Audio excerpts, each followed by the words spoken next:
Shalom, queridos, graça e paz, sejam muito bem-vindos à nossa segunda aula de Fundamentos Bíblicos. Para você que está inscrito aqui na nossa comunidade, é totalmente gratuito.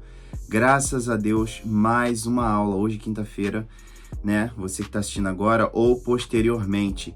Essa nossa segunda aula é falando simplesmente sobre a divisão bíblica, ou seja, a construção das porções bíblicas, né? E a gente está estudando isso desde o primórdio.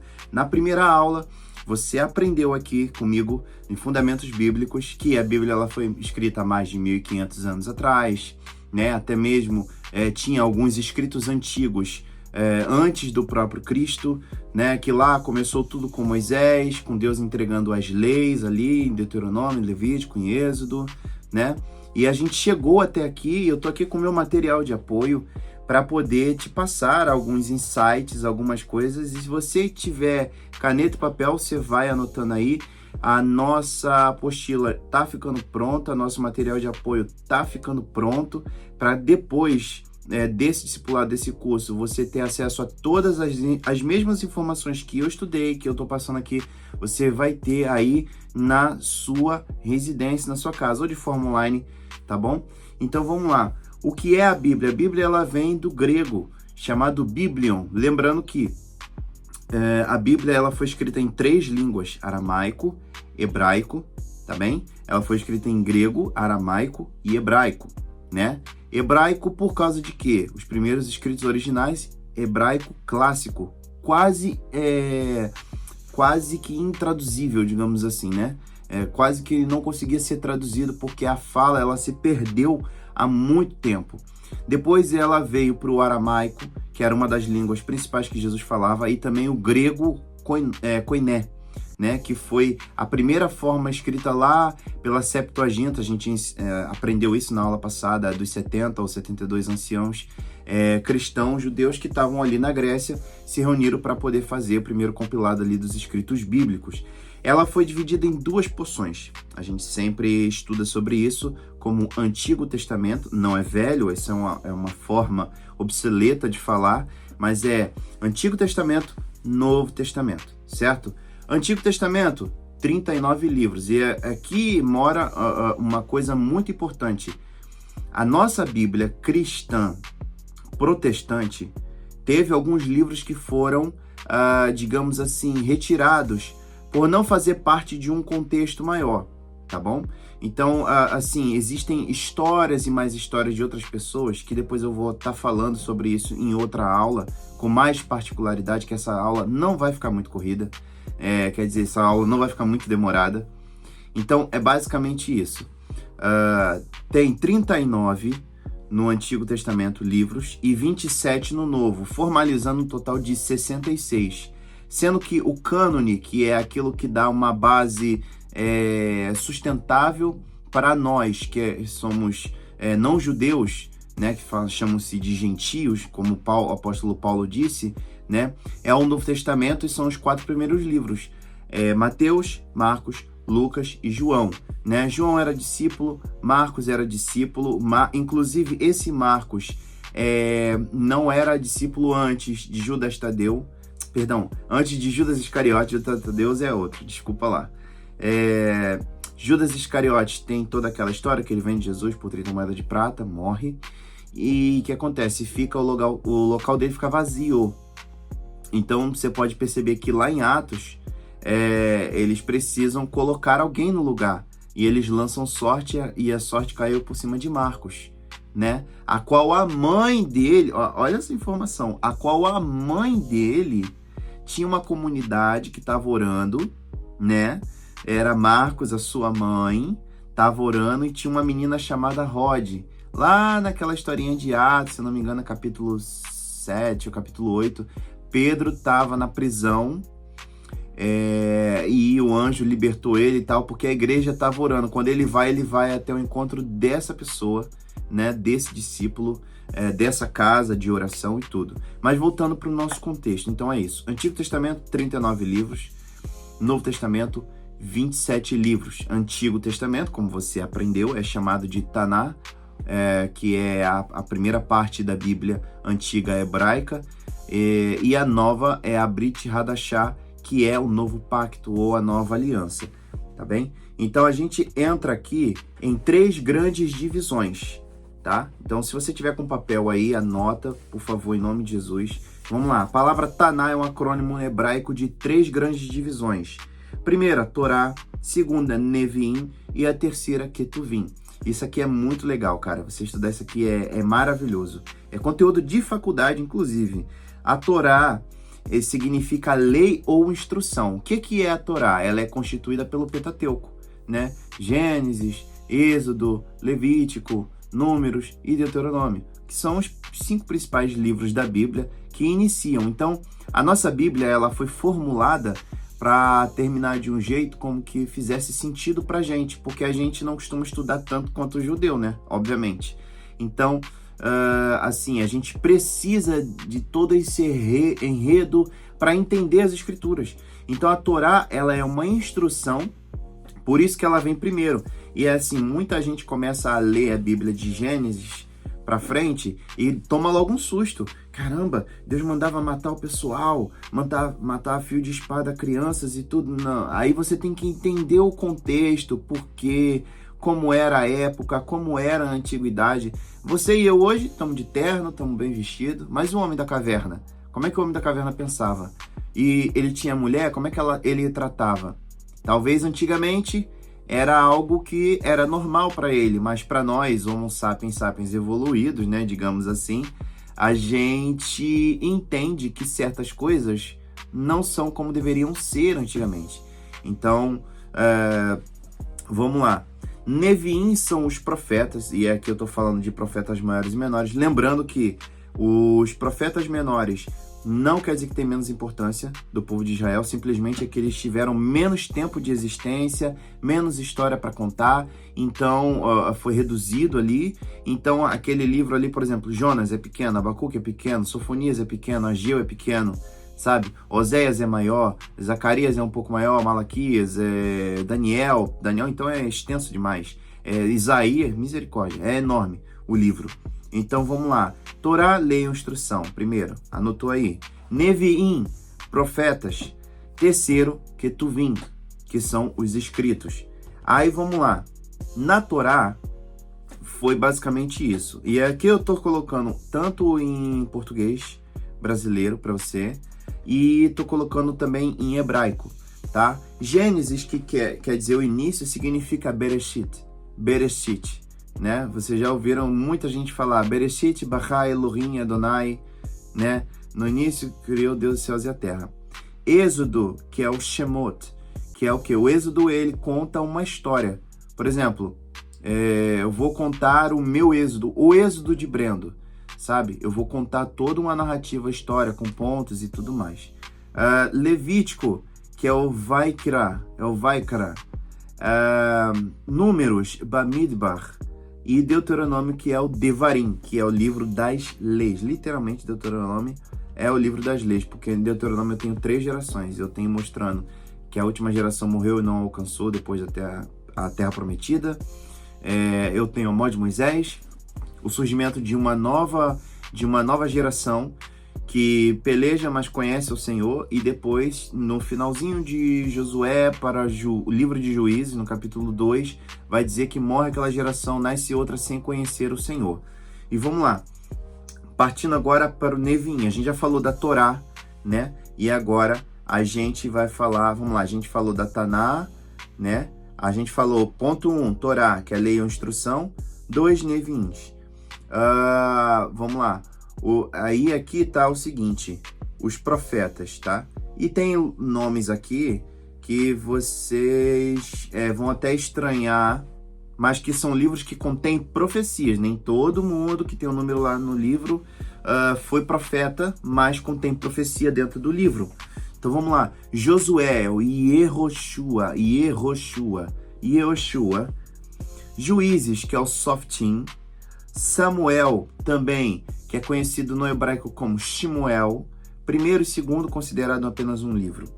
Segundo, Reis. Primeiro livro de Reis e segundo livro de Reis, também considerado apenas um, né? E depois a gente tem os profetas posteriores, e Isaías, que é Yeshayahu, é bem difícil esses nomes, tá? Yeshayahu, Jeremias, que é Yirmeyahu, Ezequiel, que literalmente é Ezequiel, e os 12 profetas menores, Treiazar, considerados um livro. Então, vamos lá. A gente pegou a primeira parte, Taná, lei, inscrição, né? Da parte de Deus. Segunda parte, os livros dos profetas. E agora a gente chega na terceira parte, Ketuvim, que é o livro dos escritos. Salmos, começando ali por Terrilim. Provérbios, conhecido como Mishlei. Jó, conhecido como Iov. Cântico dos Cânticos, Shir HaShirim. Ruth, Lamentações, Ekra. Eclesiastes, Correlê. Esther também. Daniel, Esdras e Neemias, Ezra, Nehemia, considerados apenas um livro porque eles são acrônimos. Toda vez que eu falar a palavra acrônimo, quer dizer que é na mesma linha temporal. E Crônicas, que é o Divrei Hayamim, que é 1 e 2, considerados apenas um só. Olha, isso aqui é um conteúdo de faculdade poderosíssimo. Então eu posso te dizer que livros poéticos é de Jó até Cantares, tá bem? Inclusive eu tenho um livro aqui, esse aqui, ó, livros poéticos de Jó a Cantares, princípios para o viver, louvor, né? Para quem não sabe, salmos ou salmodiando é louvar ao Senhor. Então toda vez que você lê o salmo, você está recitando um cântico de Davi. Davi tocava pífaro, Davi tocava harpa, só para você ter noção e ficar bem inteirado na nossa aula, nossa segunda aula, né? Vamos lá. A Bíblia cristã do Antigo Testamento protestante, ela é dividida tematicamente, mas não como a Taná. É aqui que a gente vai entrar. Olha só. Ela é dividida como Pentateuco, são 5 livros, dividido como históricos, 12 livros históricos, poéticos, 5 livros. Deixa eu contar para ver se está certo. Olha, Jó, não é isso? Livro de Jó, livro de Salmos, livro de Provérbios, livro de Eclesiastes e livro de Cantares. Bacana. Profetas maiores, Daniel, Oséias, entre outros. Profetas menores, 12 livros. E por aí vai, certo? 39 livros. Agora, os 27 do Novo Testamento. Mateus, Marcos, Lucas e João compõem o primeiro cânone, que é o quê? A base cristã pra gente. São chamados de evangelhos. Depois, temos um livro histórico apenas, apesar que toda a Bíblia é um livro histórico, né? Inspirado por Deus, através de homens e mulheres escritores de Deus. O único livro histórico, considerado histórico no Novo Testamento, é o livro de Atos dos Apóstolos, por isso que diz Atos dos Apóstolos. Cartas paulinas, que são 13, entre elas Romanos, Coríntios, Tito, Filemão, Filipenses, entre outros, né? Cartas gerais são 8, né? Como Judas, como Pedro, 2 Pedro, 1 Pedro, como Tito. Nem todos os livros do Novo Testamento foi Paulo que endereçou. O livro de Timóteo, a gente sabe que foi. O livro de Tito, a gente sabe que ele também teve um pezinho ali. Mas, por exemplo, o livro dos Hebreus, ninguém sabe ao certo. E tem o livro do Apocalipse. Então, agora chegou uma parte muito importante. Olha só, a diferença entre os cânones são a seguinte, galera. Tem a protestante, a católica e a ortodoxa. Isso aqui eu vou explicar melhor para vocês depois. Protestantes somos nós, católicos são aqueles que estão ali debaixo da linha papal. E os ortodoxos são, digamos que, a primeira ordem bíblica cristã que veio naquela época, né? A gente teve 12 discípulos que viraram 12 apóstolos.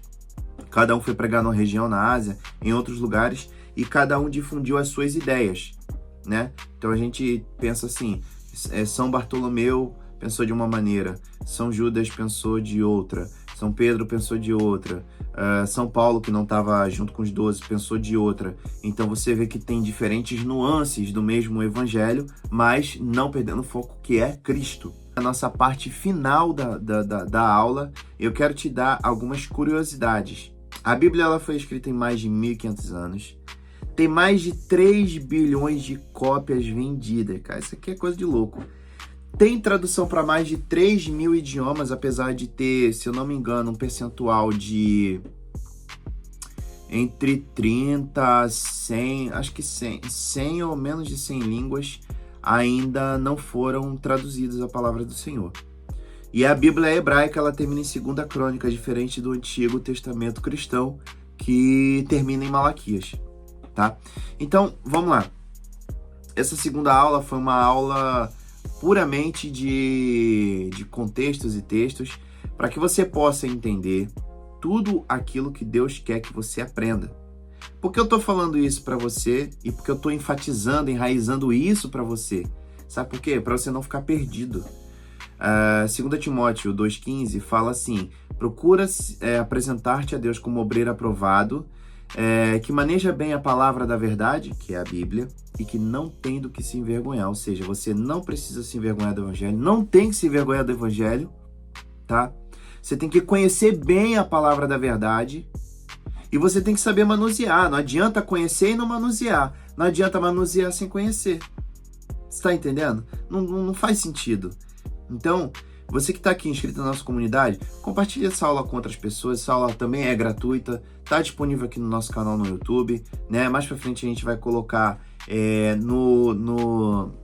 nas outras redes sociais. Segue a gente lá nas redes sociais, né? Para que Deus possa abençoar a sua vida cada dia mais.